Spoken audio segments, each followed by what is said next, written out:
ಶ್ರೀ ಕ್ಷೇತ್ರದಲ್ಲಿ ಲಕ್ಷದೀಪೋತ್ಸವ ಸಂದರ್ಭ ಆಯೋಜಿಸಿದ್ದ ಸಾಹಿತ್ಯ ಸಮ್ಮೇಳನದ 88ನೇ ಅಧಿವೇಶನವನ್ನು ಬೆಂಗಳೂರಿನ ಹಿರಿಯ ವಿದ್ವಾಂಸ ಡಾಕ್ಟರ್ ಎಸ್ ರಂಗನಾಥ್ ದೀಪ ಬೆಳಗಿ ಉದ್ಘಾಟಿಸಿದರು. ಕಾರ್ಯಕ್ರಮದಲ್ಲಿ ಪ್ರಾಸ್ತಾವಿಕವಾಗಿ ಮಾತನಾಡಿ ಸ್ವಾಗತಿಸಿದ ಧರ್ಮಾಧಿಕಾರಿ ಡಾಕ್ಟರ್ ಡಿ ವೀರೇಂದ್ರ ಹೆಗ್ಗಡೆಯವರು, ಮಾನವ ಜೀವನಕ್ಕೆ ಹಿತವನ್ನುಂಟು ಮಾಡುವುದೇ ಸಾಹಿತ್ಯದ ಉದ್ದೇಶವಾಗಿದೆ. ಪಂಚಭೂತಗಳು ಹಾಗೂ ನಮ್ಮ ಪಂಚೇಂದ್ರಿಯಗಳು ಮಲಿನವಾಗದಂತೆ ಎಚ್ಚರಿಸುವ ಕಾರ್ಯ ಸಾಹಿತ್ಯದಿಂದಲೇ ಆಗುತ್ತದೆ. ಉತ್ತಮ ಸಾಹಿತ್ಯದ ಅಧ್ಯಯನದಿಂದ ನಮ್ಮ ಬದುಕಿಗೆ ಬೇಕಾದ ಉತ್ತಮ ನೈತಿಕ, ಧಾರ್ಮಿಕ, ಸಾಂಸ್ಕೃತಿಕ ಹಾಗೂ ಸಾಮಾಜಿಕ ಮೌಲ್ಯಗಳ ಪ್ರೇರಣೆ ದೊರಕುತ್ತದೆ ಎಂದು ಹೇಳಿದರು. ಧರ್ಮ ಮತ್ತು ಸಾಹಿತ್ಯ ಮಾನವ ಜೀವನದ ಏಳಿಗೆಗೆ ಪೂರಕ ಮತ್ತು ಪ್ರೇರಕವಾಗಿದೆ. ಸರ್ವರ ಹಿತರಕ್ಷಣೆಯೊಂದಿಗೆ ಭಾಷಾ ಸಾಮರಸ್ಯ, ಭಾಷಾಭಿಮಾನದ ಜೊತೆಗೆ ಮಾನವೀಯ ಮೌಲ್ಯಗಳ ಉದ್ದೀಪನ ಹಾಗೂ ಆರೋಗ್ಯಪೂರ್ಣ ಸಮಾಜ ನಿರ್ಮಾಣಕ್ಕಾಗಿ ಸಾಹಿತ್ಯ ಅಗತ್ಯ. ಅರಿವೇ ಗುರು, ತನ್ನನ್ನು ತಾನು ಅರಿತು ಬಾಳಬೇಕು ಎಂಬ ದಿವ್ಯ ಸಂದೇಶ ನಮ್ಮ ಜಾನಪದ ಸಾಹಿತ್ಯದಲ್ಲಿ ಉಲ್ಲೇಖವಾಗಿದೆ. ಪುಸ್ತಕಗಳನ್ನು ಮಸ್ತಕಗಳಿಗೆ ತುಂಬಿದಾಗಲೇ ನಮಗೆ ಜ್ಞಾನದ ಅರಿವು ಗೋಚರವಾಗುತ್ತದೆ. ನಮಗೆ ಆಸಕ್ತಿಯ ವಿಷಯದ ಪುಸ್ತಕಗಳನ್ನು ಖರೀದಿಸಿ ಓದಬೇಕು ಎಂದು ಹೆಗ್ಗಡೆಯವರು ಸಲಹೆ ನೀಡಿದರು.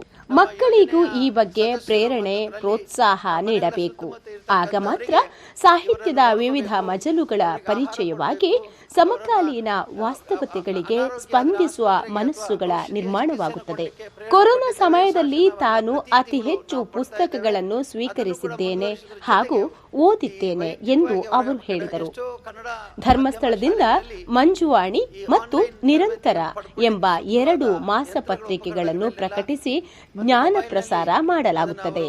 ಸುಜ್ಞಾನ ನಿಧಿ ಯೋಜನೆಯಡಿ 34,897 ವಿದ್ಯಾರ್ಥಿಗಳಿಗೆ 48.91 ಕೋಟಿ ರೂಪಾಯಿ ಶಿಷ್ಯ ವೇತನ ನೀಡಲಾಗಿದೆ. ಲಕ್ಷದೀಪೋತ್ಸವ ಸಂದರ್ಭದಲ್ಲಿ ಧರ್ಮಸ್ಥಳಕ್ಕೆ ಹರಕೆ ರೂಪದಲ್ಲಿ ಬಂದ ವಸ್ತುಗಳು: ಅಕ್ಕಿ 1,200 ಕ್ವಿಂಟಾಲ್, ತರಕಾರಿ 800 ಕ್ವಿಂಟಾಲ್, ಬೆಲ್ಲ 5 ಕ್ವಿಂಟಾಲ್, ರಾಗಿ 5 ಕ್ವಿಂಟಾಲ್, ಸಿಹಿ ತಿಂಡಿಗಳು 1,20,000, ಬಾದ್ಶಾ 25,000, ಮೈಸೂರು ಪಾಕ್ 10,000, ಹೋಳಿಗೆ 10,000.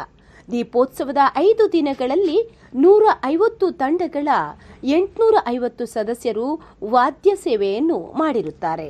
ವಾಲಗ 80 ಜನ, ಬ್ಯಾಂಡ್ ಸೆಟ್ 220 ಜನ, ಶಂಖ 70 ಜನ, ಡೊಳ್ಳು ಕುಣಿತ 100. ವಾಲಗ 80 ಜನ, ಬ್ಯಾಂಡ್ ಸೆಟ್ 220 ಜನ, ಶಂಖ 70, ಡೊಳ್ಳು ಕುಣಿತ 100, ಕರಡಿ ಮೇಳ 150, ವೀರಗಾಸೆ 230 ಎಂದು ಹೆಗ್ಗಡೆಯವರು ತಿಳಿಸಿದರು. ನಮಃ.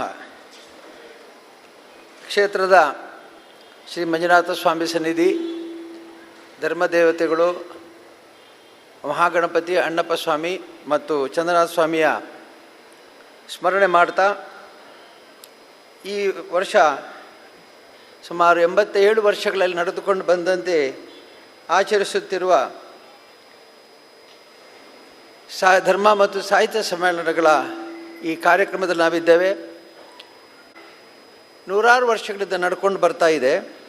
ಆದರೆ ಅದಕ್ಕೆ ಈ ಸಮ್ಮೇಳನ, ಈ ಲಕ್ಷದೀಪೋತ್ಸವಕ್ಕೆ ಬಂದಂಥ ಭಕ್ತರು ಕೇವಲ ಜನ ಮರಳೋ ಜಾತ್ರೆ ಮರಳೋ ಎಂದು ಸುತ್ತಾಡಿಕೊಂಡು ತಿಂಡಿ ತಿಂದುಕೊಂಡು ಮನೋರಂಜನೆ ಮಾಡಿಕೊಂಡು ಹೋಗೋದ್ರ ಜೊತೆಗೆ ಸ್ವಲ್ಪ ಬೌದ್ಧಿಕವಾಗಿ ಕೂಡ ಬೆಳೆಯಲಿ ಅನ್ನೋ ಕಾರಣಕ್ಕಾಗಿ ಧರ್ಮ ಸಮ್ಮೇಳನ ಮತ್ತು ಸಾಹಿತ್ಯ ಸಮ್ಮೇಳನಗಳನ್ನು ನೆರವೇರಿಸಿಕೊಂಡು ಬಂದಿದ್ದೇವೆ. ಈ ಕಾರ್ಯಕ್ರಮಕ್ಕೆಂದೇ ಇವತ್ತು 88ನೇ ಅಧಿವೇಶನದ ಉದ್ಘಾಟನೆಯಿಂದ ಆಗಮಿಸಿರುವಂಥ ಹಿರಿಯ ವಿದ್ವಾಂಸರಾದ ಡಾಕ್ಟರ್ ಎಸ್ ರಂಗನಾಥರವರೇ, ಇಂದಿನ ಅಧಿವೇಶನದ ಅಧ್ಯಕ್ಷ ಸ್ಥಾನದಲ್ಲಿ ಅಲಂಕರಿಸಿರುವ ಖ್ಯಾತ ಸಾಹಿತಿಗಳಾದ ಡಾಕ್ಟರ್ ಹಳ್ಳಿ ಬಾಲಸುಬ್ರಹ್ಮಣ್ಯಂ ಅವರೇ, ಹಾಗೂ ವಿಶೇಷ ಉಪನ್ಯಾಸವನ್ನು ನೀಡಿರುವ ವಿದ್ವಾಂಸರುಗಳೇ, ಧರ್ಮ, ಸಂಸ್ಕೃತಿ, ಸಾಹಿತ್ಯ, ಕಲಾಭಿಮಾನಿಗಳಾದ ಮಹನೀಯರೇ ಮತ್ತು ಮಹಿಳೆಯರೇ, ಮತ್ತು ಇದನ್ನು ವೀಕ್ಷಿಸ್ತಾ ಇರುವಂಥ ನಿನ್ನೆ ಸುಮಾರು 25,000 ಜನ 2 ಚಾನೆಲ್ಗಳಲ್ಲಿ ಮತ್ತು ಇನ್ನೂ ಸಾವಿರಾರು ಮಂದಿ ಆಕಾಶವಾಣಿಯ ನೇರ ಪ್ರಸಾರದಲ್ಲಿ ಈ ಸಮ್ಮೇಳನವನ್ನು ನೋಡಿದ್ದಾರೆ, ಕೇಳಿದ್ದಾರೆ, ಅನುಭವಿಸಿದ್ದಾರೆ. ಇವತ್ತು ಕೂಡ ಹಾಗೆ ಅಜ್ಞಾತ ನನ್ನ ಮುಂದೆ ಅವರು ಇಲ್ಲದೇ ಇದ್ದರೂ ಕೂಡ ನನ್ನ ಮುಂದೆ ಇದ್ದಾರೆ ಅಂತ ಹೇಳುವ ಭಾವನೆಯಿಂದ ಎಲ್ಲ ಈ ಕಾರ್ಯಕ್ರಮವನ್ನು ವೀಕ್ಷಿಸ್ತಿರುವಂಥ ಈ ನಮ್ಮ ಆಕಾಶವಾಣಿ ಮತ್ತು ದೂರದರ್ಶನದ ಎಲ್ಲ ವೀಕ್ಷಕರೇ, ಮಹನೀಯರೇ ಮತ್ತು ಮಹಿಳೆಯರೇ, ನಮ್ಮ ನಾಡಿನ ಪುಣ್ಯಕ್ಷೇತ್ರಗಳ ಒಂದಾದ ಧರ್ಮಸ್ಥಳದಲ್ಲಿ ನಾನಾಗಲೇ ಹೇಳಿದ ಹಾಗೆ ಕೇವಲ ಮನೋರಂಜನೆಗಾಗಿ ಅನೇಕ ಕಾರ್ಯಕ್ರಮಗಳನ್ನು ದಿವಸ ವೀಕ್ಷಿಸ್ತೇವೆ. ಈ ವರ್ಷದಲ್ಲಿ ಕೆಲವು ಗಂಟೆಗಳು ಆದರೂ ಕೂಡ ನಾವು ಧರ್ಮದ ತಿರುಳನ್ನು ತಿಳಿದುಕೊಳ್ಳುವುದಕ್ಕಾಗಿ ಮತ್ತು ಸಾಹಿತ್ಯದ ಆಸಕ್ತಿಯನ್ನು ಬೆಳೆಸಿಕೊಳ್ಳುವುದಕ್ಕಾಗಿ, ಸಾಹಿತ್ಯದ ಒಳಮರ್ಮಗಳನ್ನು ತಿಳಿದುಕೊಳ್ಳುವುದಕ್ಕಾಗಿ ಈ ಸಮ್ಮೇಳನದಲ್ಲಿ ಭಾಗವಹಿಸಬೇಕಾಗಿದೆ. ಇವತ್ತು ಅಂತಹ ಸಮ್ಮೇಳನದ ಕಾರ್ಯಕ್ರಮ ಇಲ್ಲಿ ಪ್ರಾರಂಭ ಆಗಿದೆ. ಒಂದು ಸಮ್ಮೇಳನ ಯಾಕಾಗಿ ಮತ್ತು ಹೇಗೆ ಜನೋಪಯೋಗಿ ಆಗಬಹುದು ಎಂಬುದು ನಾವಿಂದು ಚಿಂತಿಸಬೇಕಾದ ಅಂಶವೇ ಆಗಿದೆ. ಜಾಗತೀಕರಣ ಮತ್ತು ಖಾಸಗೀಕರಣಗಳ ವರ್ತಮಾನ ಸಂದರ್ಭದಲ್ಲಿ ವೃಷ್ಟಿ ಸಮಷ್ಟಿಯಾಗುವ, ವೈಯಕ್ತಿಕತೆಯು ಸಾಮಾಜಿಕವಾಗುವ, ಸ್ಥಳೀಯತೆಯು ಜಾಗತಿಕಗೊಳ್ಳುವ ಈಗಿನ ಈ ಸಂಧ್ಯಾಕಾಲದಲ್ಲಿ ಸಾಹಿತ್ಯ ಸಮ್ಮೇಳನದ ಅರ್ಥವಂತಿಕೆ ಹಿಂದೆಂದಿಗಿಂತಲೂ ಹೆಚ್ಚಿನ ಔಚಿತ್ಯವನ್ನು ಪಡೆದಿದೆ.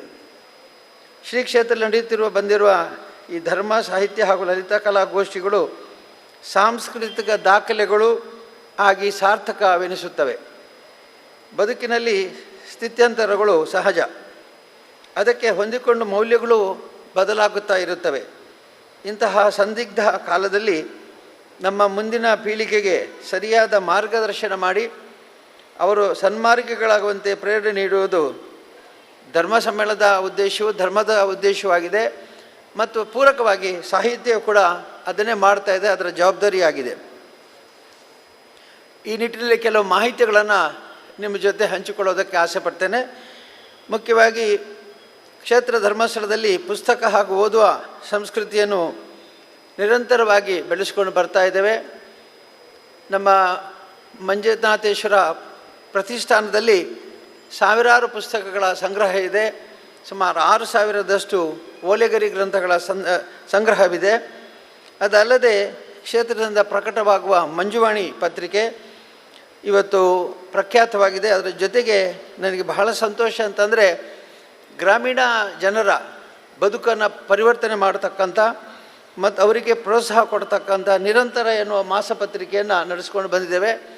ಇವತ್ತು 8 ಲಕ್ಷ ಪ್ರಸಾರವನ್ನು ಹೊಂದಿರುವಂಥ ನಿರಂತರ ಪತ್ರಿಕೆ ನಮ್ಮ ಇಡೀ ಕರ್ನಾಟಕದ ಮೂಲೆ ಮೂಲೆಗೂ ಹೋಗಿ ಅಲ್ಲಿ ಮಹಿಳೆಯರನ್ನು ಜಾಗೃತಿಗೊಳಿಸುವ, ಎಚ್ಚರಗೊಳಿಸುವ ಕಾರ್ಯವನ್ನು ನಿರಂತರ ಪತ್ರಿಕೆ ಮಾಡ್ತಾ ಇದೆ. ನನ್ನ ಧರ್ಮಪತಿ ಶ್ರೀಮತಿ ಹೇಮಾವತಿಯವರು ಸಾಹಿತ್ಯ ಮತ್ತು ಬದುಕನ್ನು ಒಂದೇ ಎಂದು ಭಾವಿಸಿದವರು.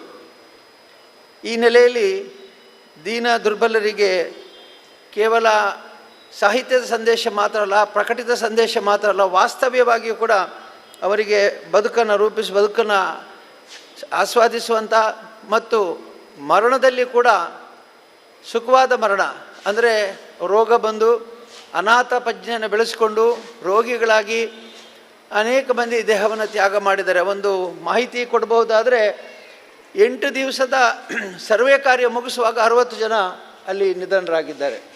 ಹಾಗಾಗಿ ಇವತ್ತು ಅಂತಹ ಕಾರ್ಯಕ್ರಮ ದೀನ ದುರ್ಬಲರಿಗೆ ವಾತ್ಸಲ್ಯ ಅನ್ನುವ ಒಂದು ಕಾರ್ಯಕ್ರಮವನ್ನು ಹಮ್ಮಿಕೊಳ್ಳಲಾಗಿದೆ.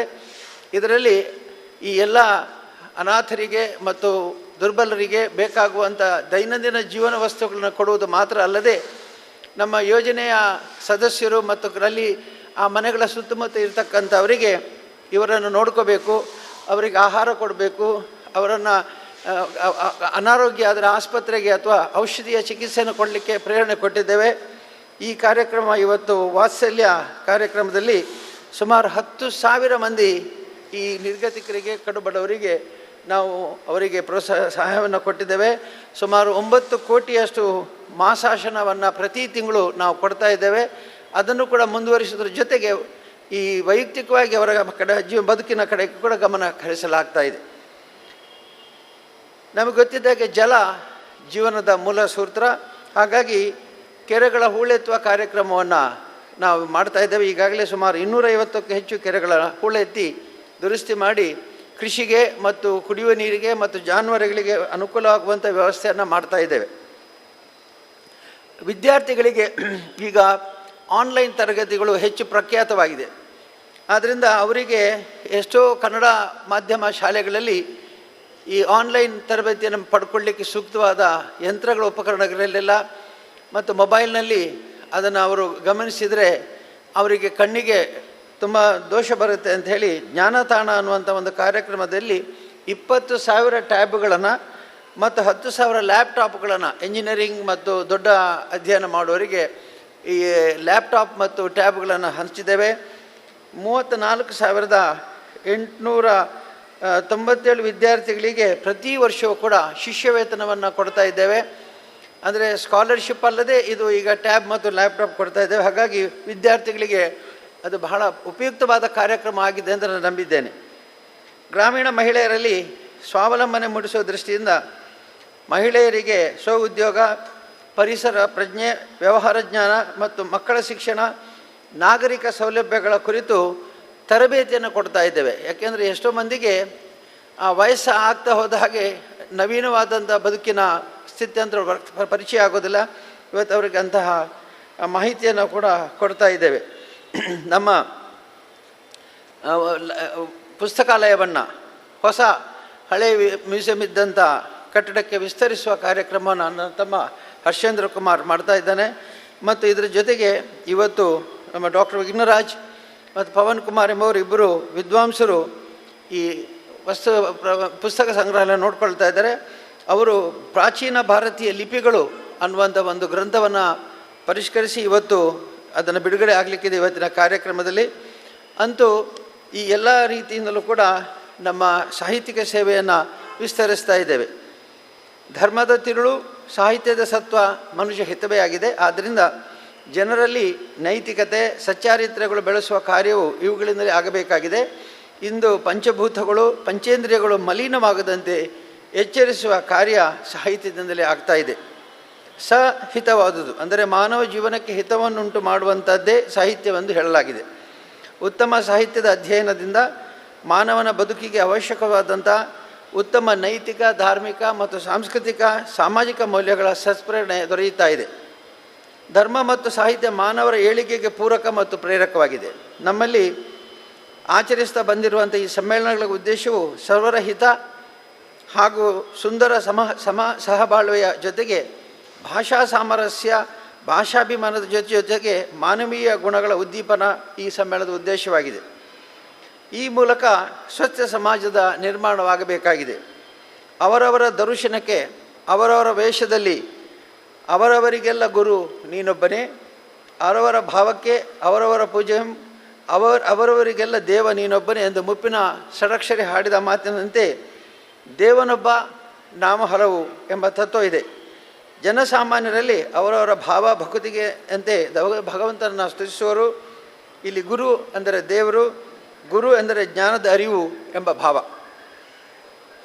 ಅಂದರೆ ತನ್ನನ್ನು ತಾನು ಅರಿತು ಬಾಳಬೇಕು, ಅರಿವೇ ಗುರು ಎಂಬ ದಿವ್ಯ ಸಂದೇಶ ನಮ್ಮ ಜಾನಪದ ಸಾಹಿತ್ಯದಲ್ಲಿ ಮೊದಲೇ ದಾಖಲಾಗಿದೆ. ಇತ್ತೀಚಿನ ದಿನಗಳಲ್ಲಿ ಕೊರೋನಾ ಲಾಕ್ಡೌನ್ ಸಂದರ್ಭದಲ್ಲಿ ನಾನು ಅತಿ ಹೆಚ್ಚು ಪುಸ್ತಕಗಳನ್ನು ಓದಿದ್ದೇನೆ. ನಮ್ಮ ಗ್ರಂಥಾಲಯದ ಪೂರ್ಣ ಉಪಯೋಗವಾದದ್ದು ನಮಗೆ ಈ ಸಂದರ್ಭಗಳಲ್ಲಿ.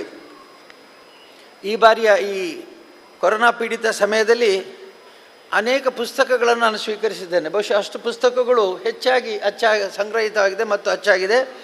ಮತ್ತು ದಿನ ದಿನ ನೋಡ್ತಾ ನಮಗೆ ಕೇವಲ ಒಂದು 2% ಬಂದಿರ್ಬೋದು ಪುಸ್ತಕ. ಆದರೆ 98% ಪುಸ್ತಕಗಳು ವಿಶೇಷವಾಗಿ ಪ್ರಖ್ಯಾತ ಆಗಿರುವಂಥದ್ದು ಕೊರೋನಾ ವ್ಯಾಧಿಯ ಒಂದು ದೊಡ್ಡ ಕೊಡುಗೆ ಅಂತ ನಾನು ತಿಳಿತೇನೆ.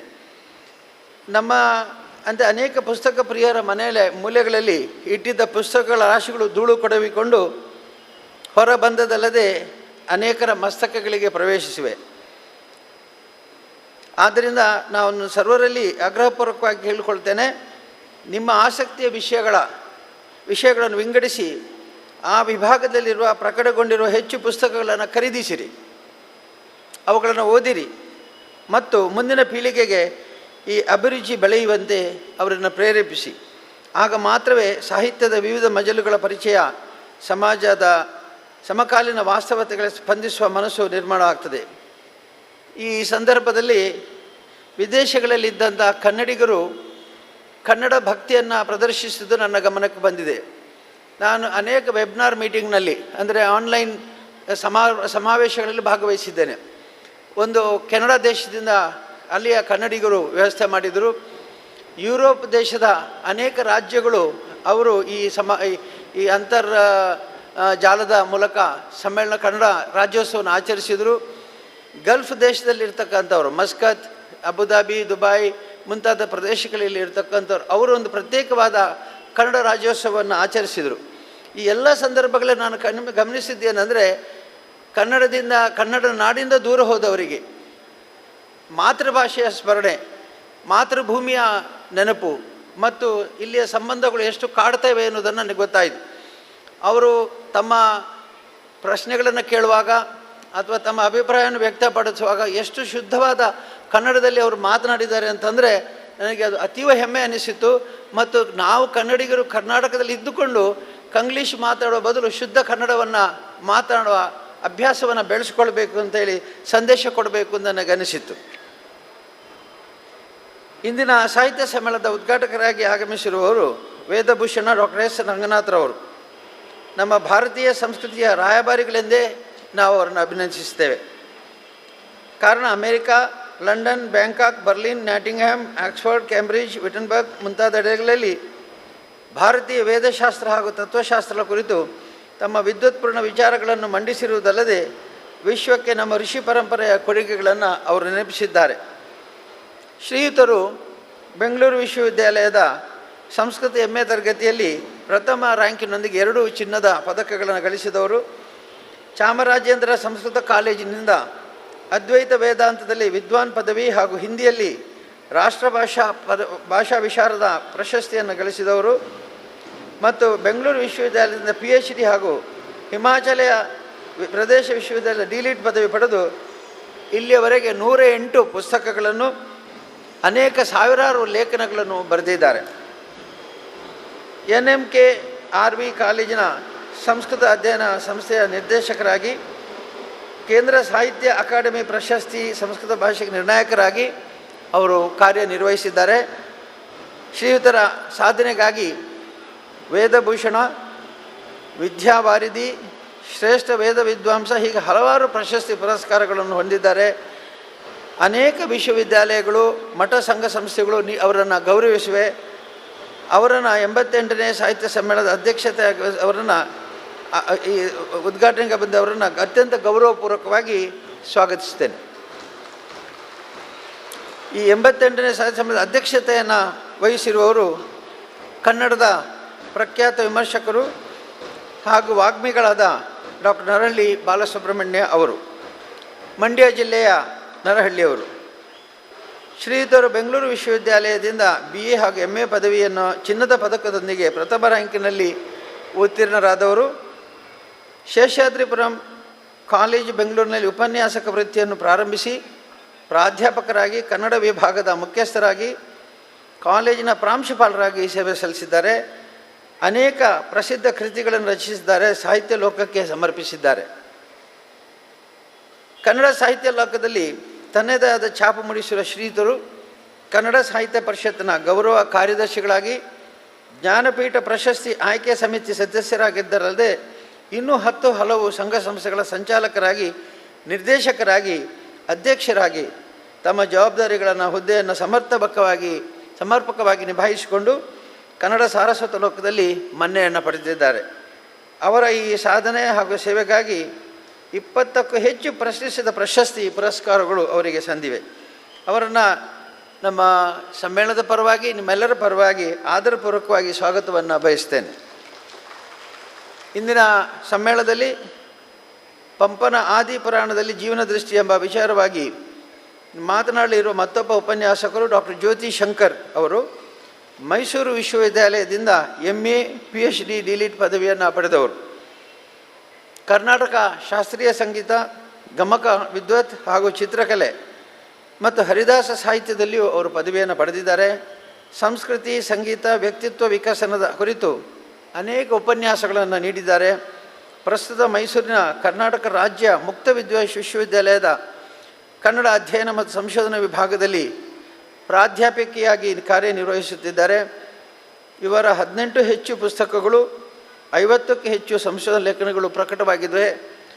ಇವರ ಸೇವೆಯನ್ನು ಗುರುತಿಸಿ ಹಲವಾರು ಸಂಸ್ಥೆಗಳು ಅವರಿಗೆ ಪ್ರಶಸ್ತಿ ಮತ್ತು ಪುರಸ್ಕಾರ ನೀಡಿದೆ. ಅವರನ್ನು ಈ ಸಮ್ಮೇಳನದ ಪರವಾಗಿ ಹಾರ್ದಿಕವಾಗಿ ಸ್ವಾಗತಿಸ್ತೇನೆ. ಇಂದಿನ ಸಮ್ಮೇಳನದಲ್ಲಿ ಲಿಪಿ ಹಾಗೂ ಭಾಷೆ ಹಾಗೂ ಸಂಸ್ಕೃತಿ ಎಂಬ ವಿಚಾರವಾಗಿ ಉಪನ್ಯಾಸವನ್ನು ನೀಡಲಿರುವವರು ಡಾಕ್ಟರ್ ಪುಂಡಿಕಾಯಿ ಗಣಪಯ್ಯ ಭಟ್. ಮೂಲತಃ ದಕ್ಷಿಣ ಕನ್ನಡದ ವಿಟ್ಲದ ಬಳಿಯ ಪುಂಡಿಕಾಯಿಯವರು. ಮೈಸೂರು ವಿಶ್ವವಿದ್ಯಾಲಯದಿಂದ ಪ್ರಾಚೀನ ಇತಿಹಾಸ ಮತ್ತು ಪುರಾತತ್ವ ವಿಷಯದಲ್ಲಿ ಪ್ರಥಮ ರ್ಯಾಂಕ್ನೊಂದಿಗೆ MA ಹಾಗೂ PhD ಪದವಿಯನ್ನು ಪಡೆದವರು. ಪುಣೆಯ ಡೆಕ್ಕನ್ ಕಾಲೇಜ್ ಸಂಶೋಧನಾ ಸಂಸ್ಥೆಯಲ್ಲಿ ಸಂಶೋಧಕರಾಗಿ ಭಾರತ ಸರ್ಕಾರದ ಸಾಂಸ್ಕೃತಿಕ ವಿನಿಮಯ ಯೋಜನೆ ಅಡಿಯಲ್ಲಿ ಗ್ರೀಸ್ ಮತ್ತು ಇಂಗ್ಲೆಂಡ್ ದೇಶಗಳಲ್ಲಿ ಆರ್ಕಿಯಾಲಜಿಯಲ್ಲಿ ಕೂಡ ವಿಶೇಷ ತರಬೇತಿಯನ್ನು ಪಡೆದಿದ್ದಾರೆ. ತುಳುನಾಡಿನ ಇತಿಹಾಸ, ದೇವಾಲಯಗಳ ವಾಸ್ತುಶಿಲ್ಪ ಮತ್ತು ಶಾಸನಗಳ ಅಧ್ಯಯನ ಇವರ ಆಸಕ್ತಿಯ ಕ್ಷೇತ್ರಗಳು. ನಮ್ಮ ಧರ್ಮೋತ್ಥಾನ ಟ್ರಸ್ಟ್ ಮೂಲಕ ಮಾಡುವಂಥ ಕಾರ್ಯಗಳಲ್ಲಿ ಕೂಡ ಅವರು ಸೇವೆಯನ್ನು ಮಾಡಿದ್ದಾರೆ. ಅನೇಕ ಸಂಸ್ಥೆಗಳನ್ನು ಗುರುತಿಸಿ ಅವುಗಳ ಜೀರ್ಣೋದ್ಧಾರಕ್ಕೆ ಪ್ರೇರೇಪಣೆಯನ್ನು ನೀಡಿದ್ದಾರೆ. ಮೂಡುಬಿದಿರೆಯ ಶ್ರೀ ಧವಲಾ ಕಾಲೇಜಿನಲ್ಲಿ ಪ್ರಾಧ್ಯಾಪಕರಾಗಿ ಸೇವೆ ಸಲ್ಲಿಸಿ ನಿವೃತ್ತರಾಗಿದ್ದಾರೆ. ಸಾಹಿತ್ಯ ಕ್ಷೇತ್ರದಲ್ಲಿ ತಮ್ಮನ್ನು ತೊಡಗಿಸಿಕೊಂಡಿರುವವರಿಗೆ ಕರ್ನಾಟಕ ಸಾಹಿತ್ಯ ಅಕಾಡೆಮಿ ಹಾಗೂ ತುಳು ಸಾಹಿತ್ಯ ಅಕಾಡೆಮಿ ಪುರಸ್ಕಾರಗಳು ಸಂದಿವೆ. ಇವರನ್ನು ನಾನು ಈ ಸಮಾರಂಭಕ್ಕೆ ನಮ್ಮ ಪರವಾಗಿ ಮತ್ತು ನಿಮ್ಮೆಲ್ಲರ ಪರವಾಗಿ ಆತ್ಮೀಯವಾಗಿ ಸ್ವಾಗತಿಸ್ತಾ ಇದ್ದೇನೆ. ಇಂದಿನ ಅಧಿವೇಶನದಲ್ಲಿ ಭಾಗವಹಿಸಲು ನಮ್ಮ ಆಮಂತ್ರಣವನ್ನು ಮನ್ನಿಸಿ ಅನೇಕ ಮಂದಿ ಬಂದಿದ್ದೀರಿ. ಆದರೆ ಬಹಳಷ್ಟು ಮಂದಿ ಮನೆಯಲ್ಲೇ ಕೂತು ನೋಡ್ತಾ ಇದ್ದೀರಿ. ಈ ವರ್ಷದ ಈ ಸಂದರ್ಭದಲ್ಲಿ ನಾವು ಕೂಡ ಯಾರನ್ನು ಇಲ್ಲಿಗೆ ಸ್ವಾಗತಿಸುವ ಪ್ರಯತ್ನ ಮಾಡದೆ ವಸ್ತು ಪ್ರದರ್ಶನ ಮತ್ತು ಜಾತ್ರೆಯನ್ನು ಕೂಡ ರದ್ದುಪಡಿಸಿದ್ದೇವೆ. ಇಲ್ಲದ್ರೆ ಬೀದಿ ಬದಿ ವ್ಯಾಪಾರಸ್ಥರು ನೂರಾರು ಜನ ಬಂದು ವ್ಯಾಪಾರ ಮಾಡ್ತಾಯಿದ್ರು. ಅವರೆಲ್ಲರಿಗೂ ಕೂಡ ವಿಶೇಷವಾಗಿ ಕೋರಿಕೆ ಮೇರೆಗೆ ಈ ಊರಿನ ಸಂತೆ, ಈ ಜಾತ್ರೆಯ ಸಂತೆ ಈ ವರ್ಷ ನಡೆದಿಲ್ಲ, ವಸ್ತು ಪ್ರದರ್ಶನ ಕೂಡ ನಡೆದಿಲ್ಲ. ಹಾಗಾಗಿ ಸರಳವಾಗಿ ಇದು ನಡೆಸ್ತೇವೆ. ಆದರೆ ನಮ್ಮ ಭಕ್ತರು ಸುಮ್ಮನೆ ಕುಳಿತಿಲ್ಲ. ಅವರು ನಾನಾ ರೀತಿಯಿಂದ ಮಂಜುನಾಥ ಸ್ವಾಮಿಯ ಸೇವೆಯನ್ನು ಮಾಡಲಿಕ್ಕೆ ಆಸಕ್ತರಾಗಿದ್ದಾರೆ. ವಿಶೇಷ ಸಂದೇಶ ಏನು ಅಂತಂದರೆ, ಈ ವರ್ಷ ಸುಮಾರು 1200 ಕ್ವಿಂಟಾಲ್ ಅಂದರೆ ಸುಮಾರು 12 ಲೋಡು ಅಕ್ಕಿಯನ್ನು ಕೇವಲ ಈ 3 ದಿವಸದಲ್ಲಿ ಭಕ್ತರು ನಾನಾ ಭಾಗದಿಂದ, ರಾಜ್ಯದ ನಾನಾ ಭಾಗದಿಂದ ಇಲ್ಲಿಗೆ ತಂದು ಅನ್ನದಾನಕ್ಕೆ ವ್ಯವಸ್ಥೆ ಮಾಡಿದ್ದಾರೆ.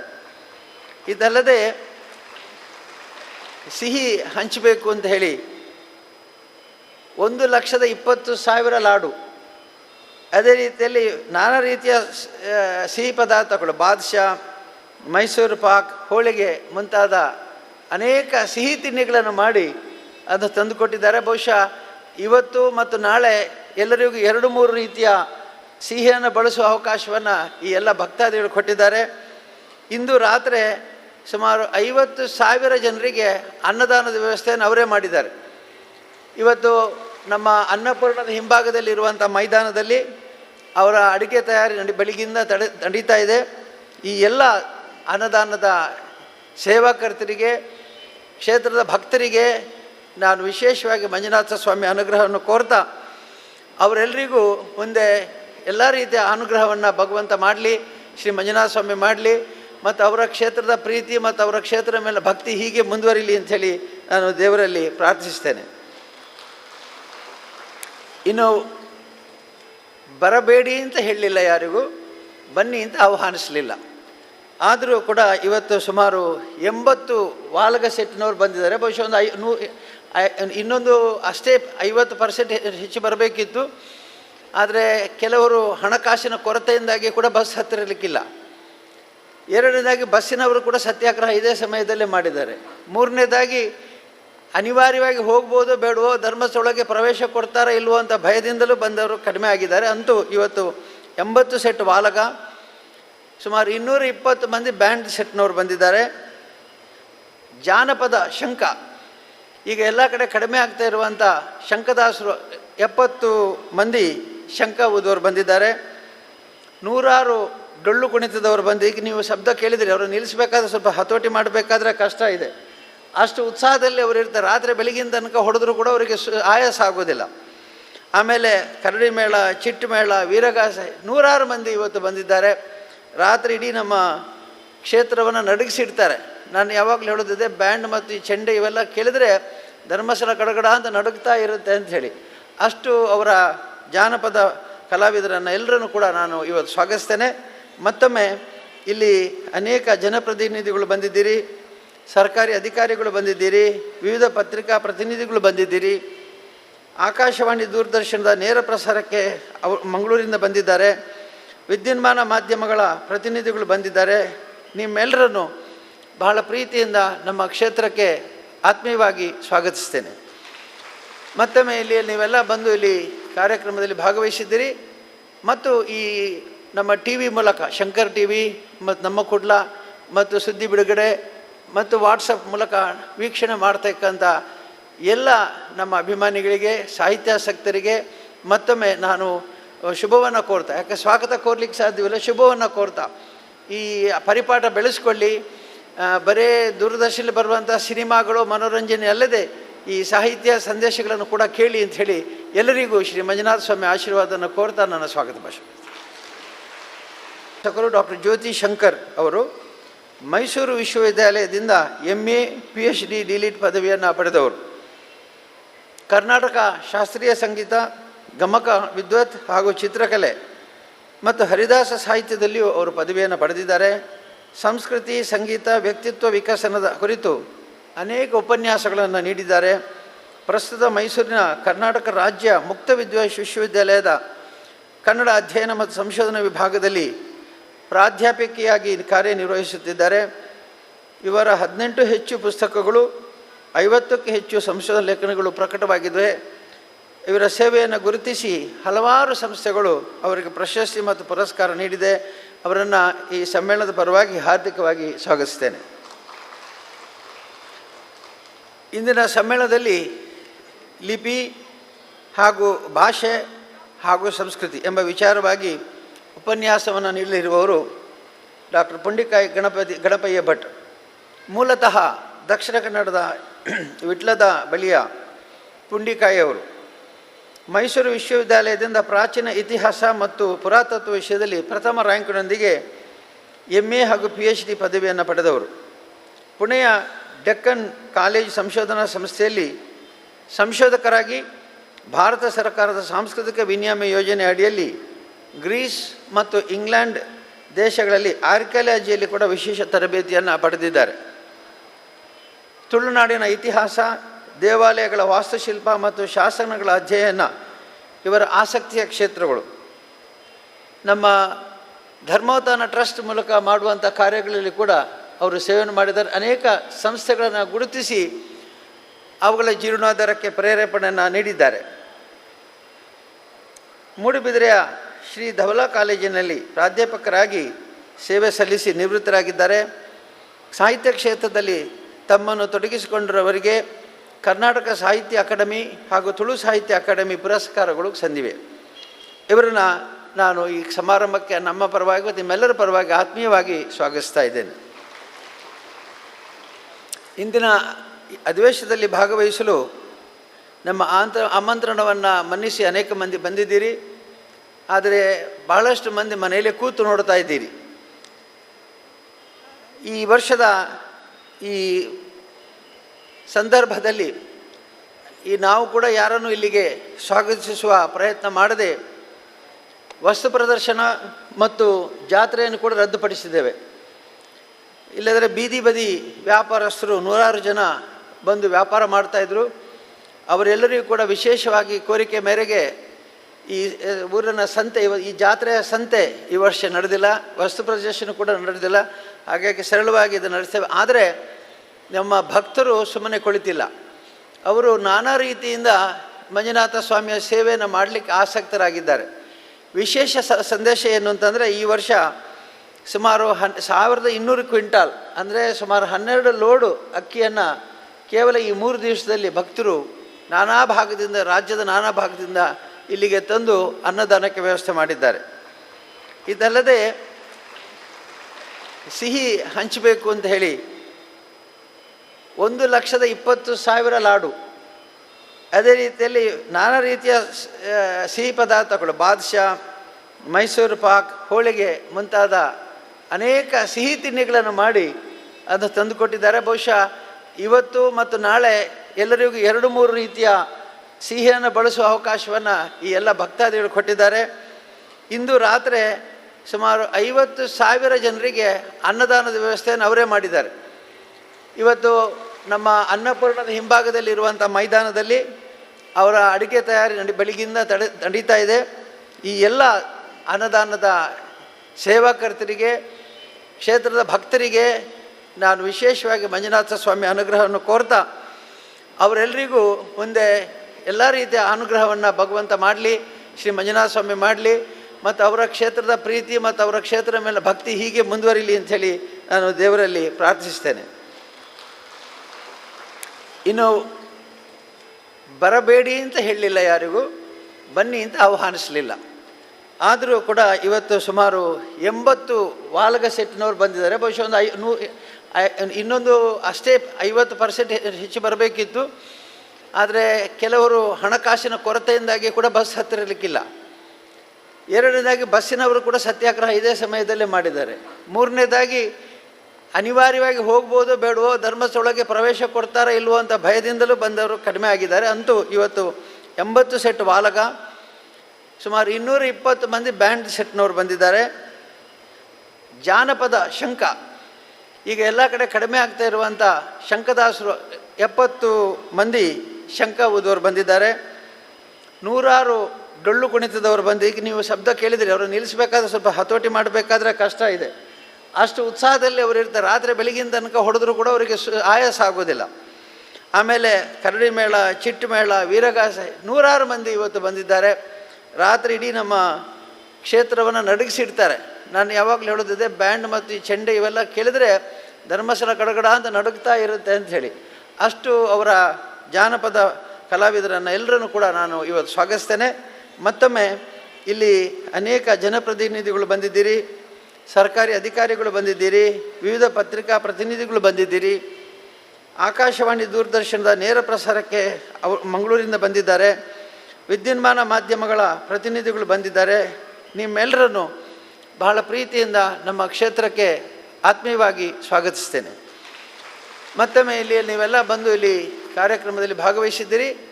ಮತ್ತು ಈ ನಮ್ಮ ಟಿ ವಿ ಮೂಲಕ, ಶಂಕರ್ ಟಿ ವಿ ಮತ್ತು ನಮ್ಮ ಕುಡ್ಲ ಮತ್ತು ಸುದ್ದಿ ಬಿಡುಗಡೆ ಮತ್ತು ವಾಟ್ಸಪ್ ಮೂಲಕ ವೀಕ್ಷಣೆ ಮಾಡ್ತಕ್ಕಂಥ ಎಲ್ಲ ನಮ್ಮ ಅಭಿಮಾನಿಗಳಿಗೆ, ಸಾಹಿತ್ಯಾಸಕ್ತರಿಗೆ ಮತ್ತೊಮ್ಮೆ ನಾನು ಶುಭವನ್ನು ಕೋರ್ತಾ, ಯಾಕೆ ಸ್ವಾಗತ ಕೋರ್ಲಿಕ್ಕೆ ಸಾಧ್ಯವಿಲ್ಲ, ಶುಭವನ್ನು ಕೋರ್ತಾ ಈ ಪರಿಪಾಠ ಬೆಳೆಸ್ಕೊಳ್ಳಿ. ಬರೇ ದೂರದರ್ಶನದಲ್ಲಿ ಬರುವಂಥ ಸಿನಿಮಾಗಳು, ಮನೋರಂಜನೆ ಅಲ್ಲದೆ ಈ ಸಾಹಿತ್ಯ ಸಂದೇಶಗಳನ್ನು ಕೂಡ ಕೇಳಿ ಅಂಥೇಳಿ ಎಲ್ಲರಿಗೂ ಶ್ರೀ ಮಂಜುನಾಥ ಸ್ವಾಮಿ ಆಶೀರ್ವಾದವನ್ನು ಕೋರ್ತಾ ನನ್ನ ಸ್ವಾಗತ ಭಾಷಣ.